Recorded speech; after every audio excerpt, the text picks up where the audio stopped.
नमस्कार दोस्तों, मैं के आपका फिर से स्वागत करता हूं हमारे चैनल के सब जानता है में।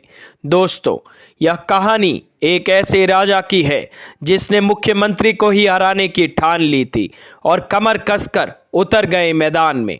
जनता में अपार लोकप्रियता के दम पर तत्कालीन मुख्यमंत्री और कांग्रेस के दिग्गज नेता जयनारायण व्यास को हरा भी दिया, मगर अफसोस अपनी जीत की खबर मिलने से पहले ही वह जिंदगी से कूच कर गए।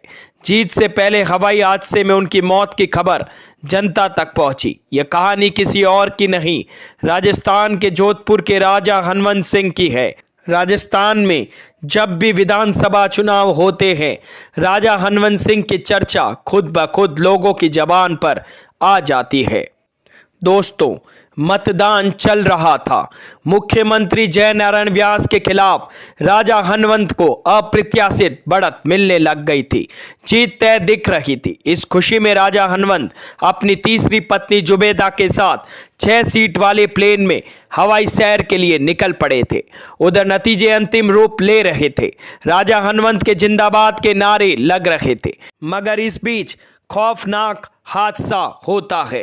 अचानक प्लेन क्रैश हो गया, जिसमें बीवी जुबेदा के साथ राजा हनवंत असमय काल के ग्रास में समा गए। उधर मौत के बाद राजा हनवंत की जीत की खबर आई। लोग अवाक थे कि काश यह खबर राजा अपने जीते जी सुन पाते। रिपोर्ट्स के मुताबिक 2011 में उस 6 सीटर विमान के मलबे जोधपुर सेंट्रल जेल के पास बरामद हुए थे, जिसमें जोधपुर के राजा हनवंत की उड़ान के दौरान मौत हुई थी। जब राजा की प्लेन हादसे में मौत हो गई तो उनकी पहली पत्नी महारानी कृष्णा कुमारी ने विरासत संभाली।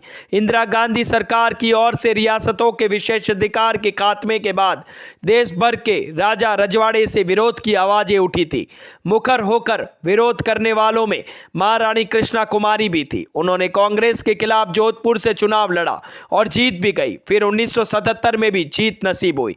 राजा हनवंत सिंह राठौड़ का जन्म 16 जून 1923 को होता है और 26 जनवरी 1952 को मौत हुई। वह जोधपुर के 1947 से राजा रहे। वह पोलो के अच्छे खिलाड़ी भी थे। 1943 में उन्होंने महारानी कृष्णा कुमारी से शादी की थी, जिनमें बेटे गज सिंह राठौड़ हुए और 2 बेटियां पैदा हुई। 1948 में उनकी मुलाकात 19 साल की स्कॉटिश नर्स सैंड्रा मकब्रिड्स से होती है। फिर तलाक हो जाता है।